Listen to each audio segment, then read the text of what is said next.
What's good, my amigos? CarToonZ here. Your editola of reviews and trolla is in the house. And just like a crappy or shitty or whatever you prefer horror movie sequel, we are back in business. The dynamic duo of CarToonZ and Blight is back. And what could possibly unite us? Well, I can't believe you've actually wanted me to look at this, Blight. We're looking at Alien vs. Predator 2. The game. I mean, I don't know why you really want me to talk about the game. I've never really touched the game to begin with. I mean, isn't like the multiplayer dead for it? So how else am I going to learn about this game? Are you kidding me right now? You are the one that wanted to review Alien vs. Predator Requiem. If you are dismissing the video game, then you, idiot, are the stain of my existence. The game is the only thing good about the films. Oh, that Alien vs. Predator 2. Oh god, we have to talk about that one, seriously? If I had my way, we wouldn't be doing this at all. But no, you said we had to do it for the fans. What fans? Yours? Not mine. I don't have any fans, you idiot.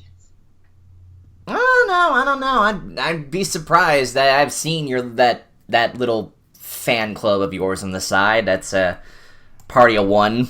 Oh, but no, still. Those are just the fools that want to be my slaves later on. Hey, whatever you're into is whatever you're into. I don't judge. Anyway, so Alien vs. Predator 2 Requiem. There's not even a 2 there. There is just Requiem. R. AVP R. They wanted to make it clear that it was rated R, didn't they? This is the sequel. If you've never seen the Alien vs. Predator series, well, the first one is not too bad. I kind of enjoyed it on a guilty pleasure kind of way. It was, looking back on it, it was still kind of silly. But there's still that healthy amount of Alien and Predatory action that I suppose you could get more so than the movies. I don't know. I'm a Predator fan myself. You could see what was going on in that film, though that is a bit of a stretch, since when they were fighting, it was too close for you to see. But at least you could see most of what was going on, in the first film anyway. This one by far dismisses all of that. It's not even funny. Why am I laughing? I think you're more so amused at how shitty this movie is. Like, you were hyping this up. You were hyping this up as one of the worst movies that you had ever seen, and you and I sat down to watch this, and after watching it, I've seen worse. But I can kind of get what's so bad about it. But I want to hear from you. What is so bad about Alien vs. Predator Requiem? It shouldn't even have been as bad as it should have been. I mean, by far, my biggest complaint, I suppose I should save this for the final, but let's just go down the list.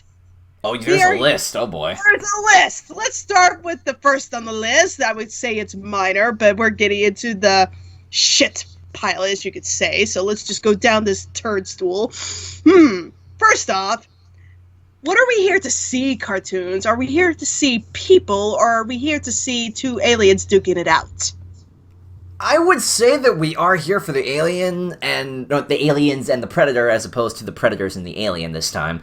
I think we're more so here for the main attraction. I don't think we really care too much about the humans. Granted, in these types of horror-y movies, you kind of have to have a human cast to balance things out, because they're the middle ground. They're the battleground for where all this is happening. You kind of want to see what happens to them too. But this should be reserved for the Predator and the Alien fights. You should see their perspective. Granted, you get a lot of that in this movie, but the movie wants to really focus on the humans. More so it gets to the point where we don't really care. We're supposed to care, but we don't want to care, and that's not a good sign. This movie could have learned a lesson from Freddy vs. Jason, which did everything right. It focused on one party of people. They were all introduced at once. So then there go, you could just follow them easily, and they were basically the anchor to us viewers and being sympathetic what's going on.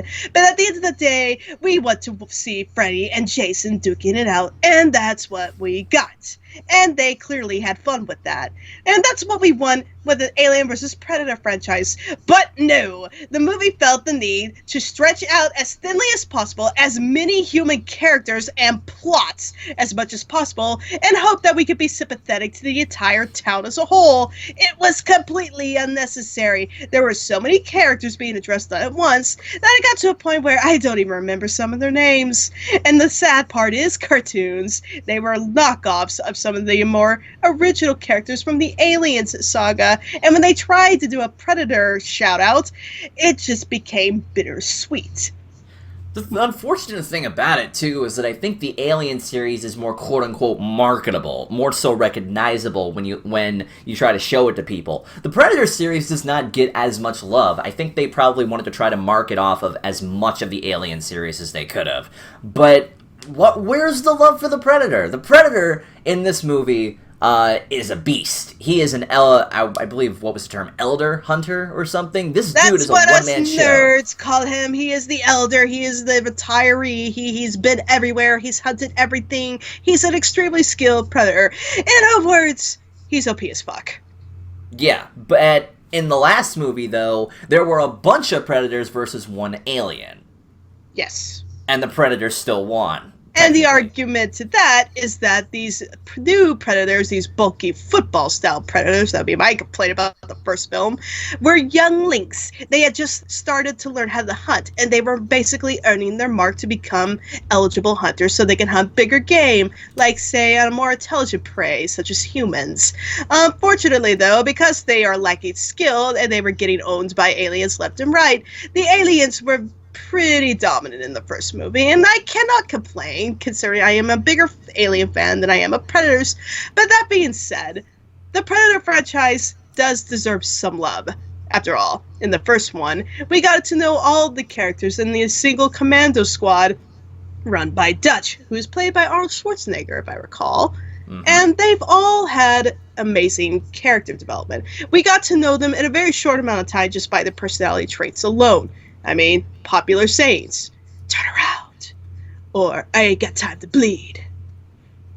Here, though, it's a little bit different. We are given these characters who pretty much have their characters put on them as labels. Like, oh, there's this character who's coming back from the army and her kid doesn't like her because she just up and left. Oh, there's this brother duo who one of them is a felon and the other one is the youngster, and then there's the girl who's basically like a slut, I guess, and then there's her ex-boyfriend, and then there are all these characters that we're supposed to care about. But I like to call this the Power Rangers effect, to where we are given characters that we are supposed to care about, but do not give us a reason to care about them. The only time we ever have a remote interest in these characters is when they do something over the top. Like, as you said, the elder brother of the two. Oh, who did he remind you of? You know, taking one good look at him, I could have swore that he was like a Supernatural stunt double. That's kind of what he looked like to me. He looked like one of the Supernatural dudes. He's just bland Edge. He's just very dull Edge, attempting to be Edge. Like, we were commenting on this, like how his little brother's trying to be edgy like, and I'm just like, you can't get much duller than that. I'm trying to be edgier than you by going through a window because the girl I really like's boyfriend threw my keys in the gutter, and I was gonna take a baseball bat to his face. But no, my older brother has to be like, give me the fucking bat. You have to understand also that when this movie was made in, I believe, 2007, I want to say? That is accurate. I think it was, hang on, I'm thinking, it was 2007. This is 2007. So, this is sort of the period after, like, 2005, where we started to get a little more gritty, horror-y type things. We tend to get more edgy horror movies. We wanted to see horror movies that were taking themselves so seriously. But that's kind of the thing. There's a way that edge and horror sort of work hand in hand.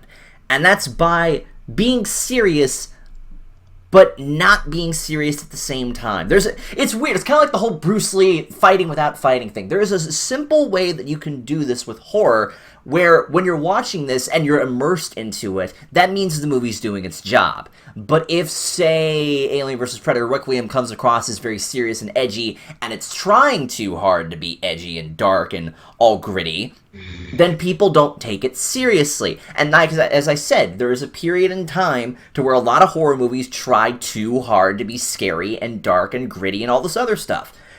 And Alien vs. Predator Requiem, I guess I'm going to use as the big staple here, is it's trying too hard.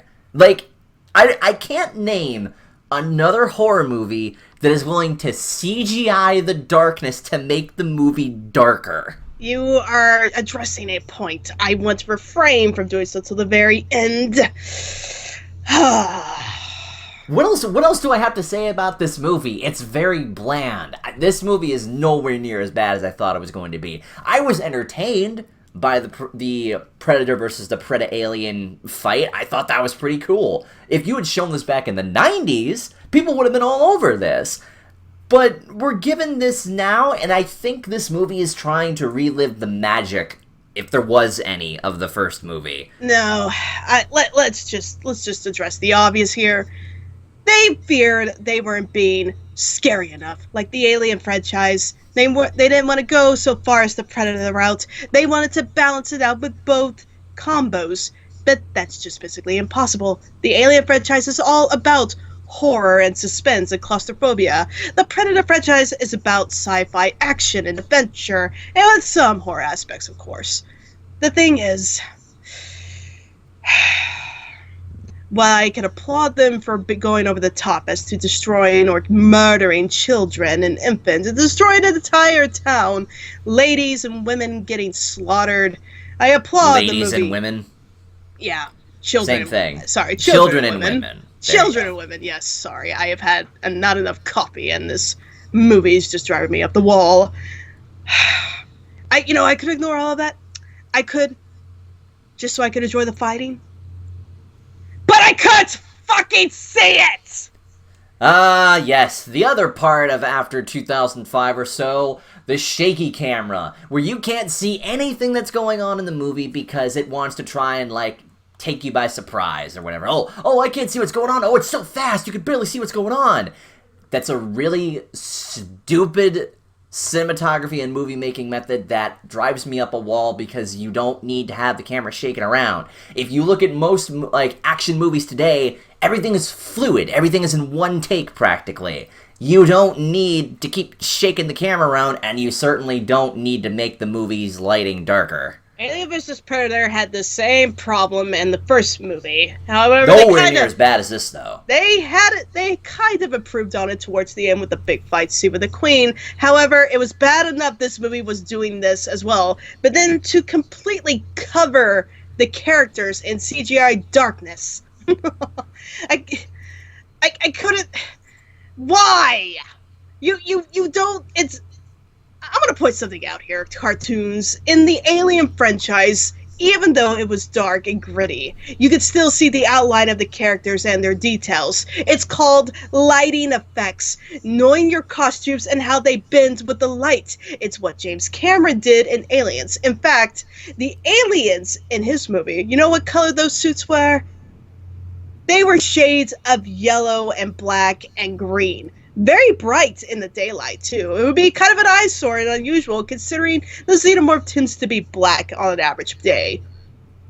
But when you bend lighting and darkness to your advantage, they tend to pop off screen, and they still come off as black in color, but you can still see them. And that's why the aliens' costumes succeeded in the second film. This could have been done in AVPR, but the directors panicked, thinking the costumes were too ugly and cheesy and wasn't dark and edgy enough to be an alien film. So they said you had the darkness. And as a result, wait a minute. If you didn't have a problem with it in the first movie, why would you think it would be a problem now? If it ain't broke, don't fix it. Exactly. But they did it anyway. And as a result, you can't see a damn thing. Whether it be action or non-action. I had to turn off my lights. I still couldn't see it. I got maybe a 5% improvement. If you turn off your lights, it is frustrating for a fan as myself, for any viewer in general, to sit down to have fun watching a movie and struggle to see what is happening. It's inexcusable. As a Predator fan, I somewhat enjoyed this. As a casual moviegoer, I was kind of bored. As a horror movie fan, I was mildly intrigued that the version that we ended up actually watching was the unrated version. So I figured if we're gonna at least watch this movie, we need to watch it in all of its glory. None of its theatrical release. If there's another version of this that maybe might have improved things, cool. But if this unrated version is as boring as what I guess I don't really know what I expected. I was expecting something better. But if the theatrical version was boring and this didn't really help it, I don't know what else I can really say for this movie. Granted, it's... Oh, go ahead. It's... How do I put this? Like, I want to be mad at this movie. I want to hate this movie. Because you hyped it up again as one of the worst movies ever. But I look at this, and I see so many problems. We had more fun criticizing the movie than actually watching it at some points. And the big bad fight between the Predator and the Alien, or Pred-Alien, ended up being a draw because they just nuked the town, therefore nobody wins except the humans. Bullshit. Cop-out. That's a cop-out. And even then, before then, they both stabbed each other, and they were both gonna die anyway. I'm like, no, none of this tie bullshit. You're going to piss off the fans no matter what you do. If the Alien wins, the Predator fans complain. If the Predator wins, the Alien fans complain. So, by making them both die, they both complain. The Predator and the Alien fans are going to complain, not because their side lost, but because you're a fucking idiot for killing both of them. And it's even more frustrating when the fans have to go into debate about who would legitimately win if it weren't for the bomb. Oh, me and my father. Fire strength. We've had this debate. I'm gonna just sit you down for a second. Let's say all's well and the humans do not detonate a bomb on the town. Let's just go into this little nerd out fight. Let's say the Predator were to not to have been stabbed or even survive his wounds. He still had to deal with an onslaught of a town full of drones in the process, with his weapons being damaged, one of them being stolen. That was stupid as hell. Like, really? How does this dude know how to use a Predator gun? Like, really? See, now you should have died. That thing should have blown up in your hand. See, now we are getting into nerd territory. How about, let's go into the very beginning cartoons, because even I remember you I brought up this point. Okay, so I brought up this point. Yes. So the Predator finds the ship that's crashed, and the alien drones have snuck out, and they've begun attacking town. So he has two things. One, he has this blue liquidy thing that, like, just causes whatever it lands on to basically deteriorate and rot away so that it's basically erased. All evidence you want gone. Okay, cool. Then the second thing is apparently on the ship there was some kind of self-destruct mechanism to it that doesn't explode. Every Predator technically has an explosive device attached to their wrist blade. But it's not an explosion, it's an implosion. And when that happens, it's gone. Like, there's no trace of it left. So I have a question.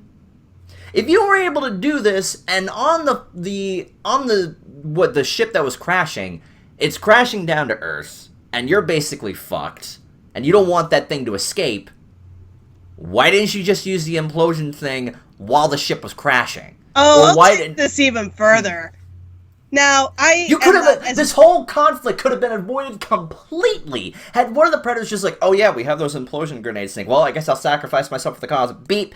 The ship is gone. The aliens are gone. The Predator alien is gone. There's no conflict. There you go. You solved the problem. I'm going to take it further than that. I'm going to go even further back. Now, I love the Predator franchise. It is second to the Alien franchise for me, but that doesn't mean I don't have any more passion for it than the Aliens film.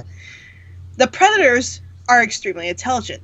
They have extremely high technology. They are space travelers, and they are hunters, but their technology is so far advanced that it cripples humans in comparison.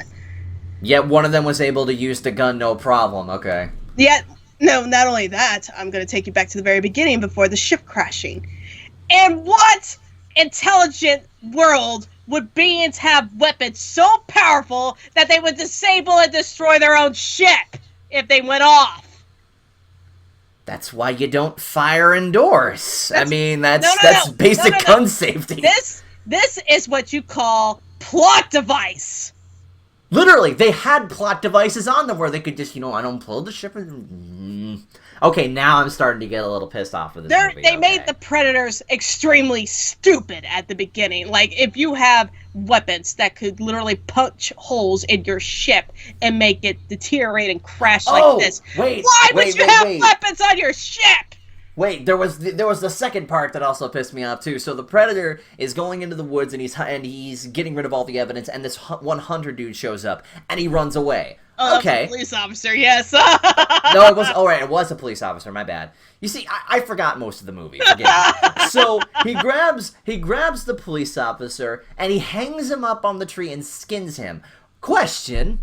If you're trying to be covert, if you want to get rid of all the evidence, if you want to do this job as stealthy as you can to get rid of all these fucking things, why would you leave a dead, skinned man hung up in the woods where other people can come to look for it like, oh, what the hell's going on? Congrats, you put the entire town on red alert. Yes, well... This is, in Payday...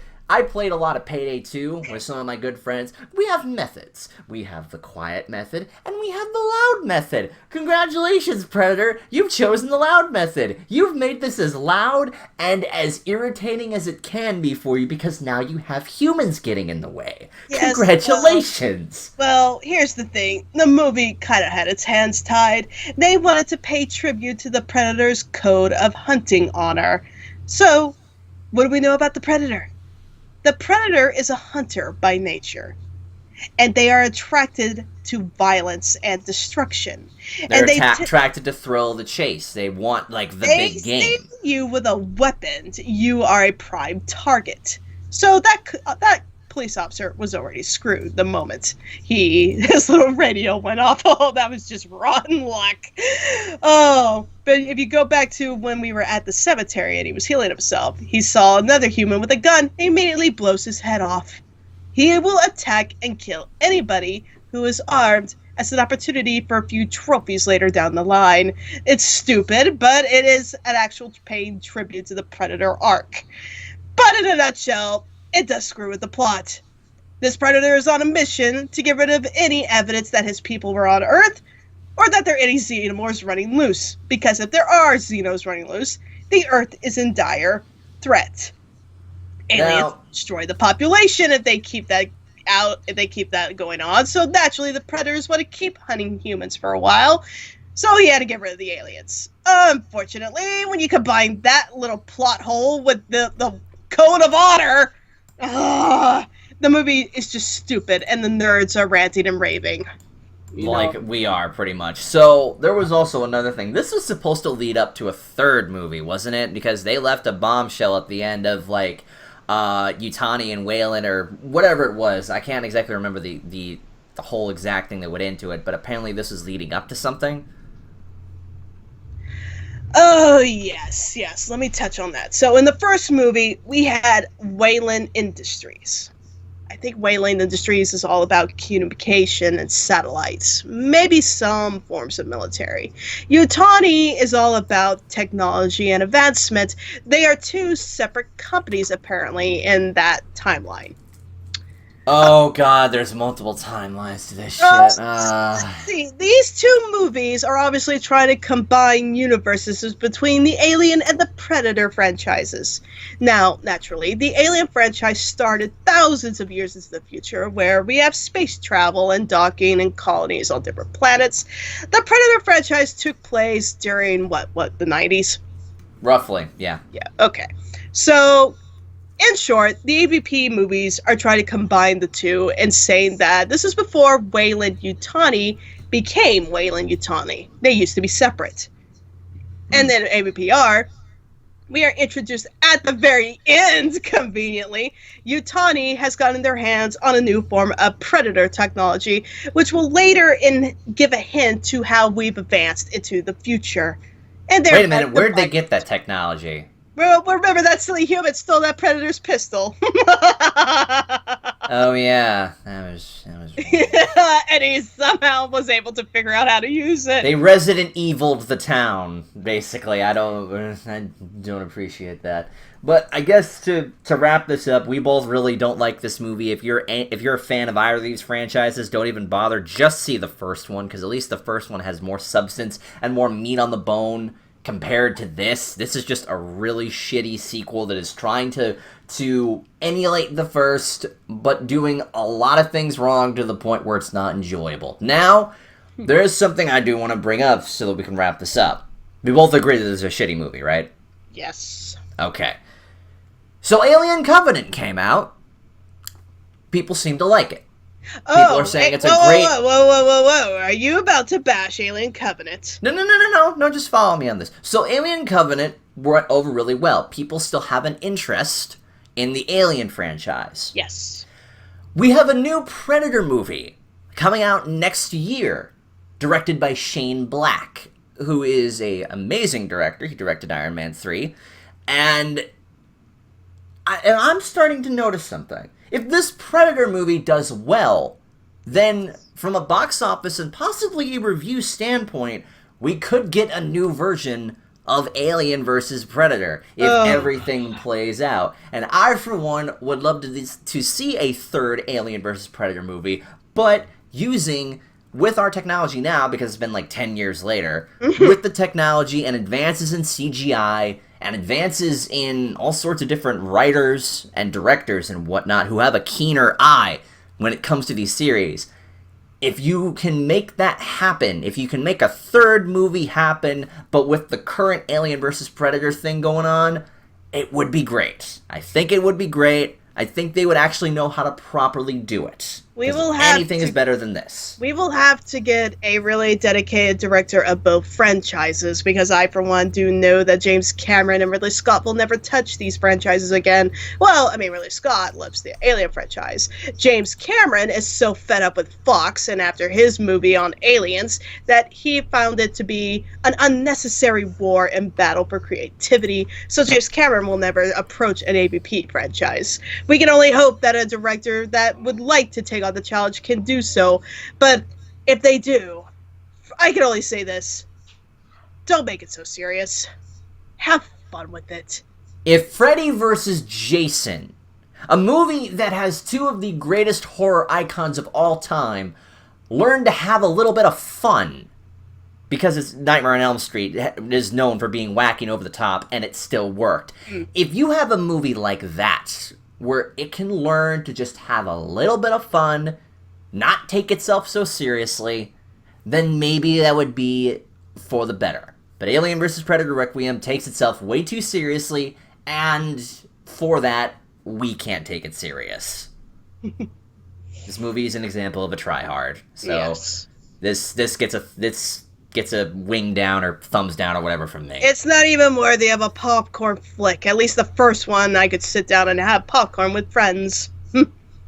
The second one, not so much. Don't see this. I only have it because I'm a collector. I have to collect everything that is Alien, even Alien Resurrection. So, if you've made it this far in the video, go ahead and put down in the comments, are you an Alien fan or are you a Predator fan? And if so, what is your favorite film from said franchise? My personal favorite, I love the first Predator movie, and Alien Covenant is actually my favorite Alien movie alongside Aliens. Aliens is by far my favorite film, though I could give perks to the Predator franchise. The first one will always have a special place in my heart, but don't hate on the second one. It had some good things going for it, too. The second one tried. I'll give them credit. It was still kind of a mess, but you could tell that it tried. It was like a RoboCop version of L.A. Wasn't there? Oh yeah, there was also that 2010 reboot of Predator. They tried that again, and that kind of The word you are looking for is playing it safe. Yeah. Also, if they do make a third Alien vs. Predator, have it be rated R. None of this pussy PG-13 shit, because a horror movie should never be PG-13. And do not hide the characters, and if you're gonna have humans involved, focus on one group and introduce them immediately. Or better yet, for the 30th AVPR movie, don't have any humans. No humans. None of that. Just have aliens and predators. Full-scale war between them. And maybe have the humans as observers, maybe, but don't have them be involved in You know what I find ironic? In the Predator movie, we had a special commando team in the jungle. In the second movie of Aliens, we had the USS Marines. In this movie, just a bunch of random teenagers. My point is that both franchises show capability of introducing characters at once in a large group setting. Why can't they do it for an AVP franchise? Well, then again, it was 2007. They didn't know what they're doing. It's now 2017, so there's been advances. We'll just say that. But, Chad, if you would love to see a third Alien vs. Predator movie, hopefully they will do it right. But anyway, this has been your friendly neighborhood cartoons and the monochrome maiden of madness, Thunderblight. I will end you all. Thank you for watching, and have a nice day.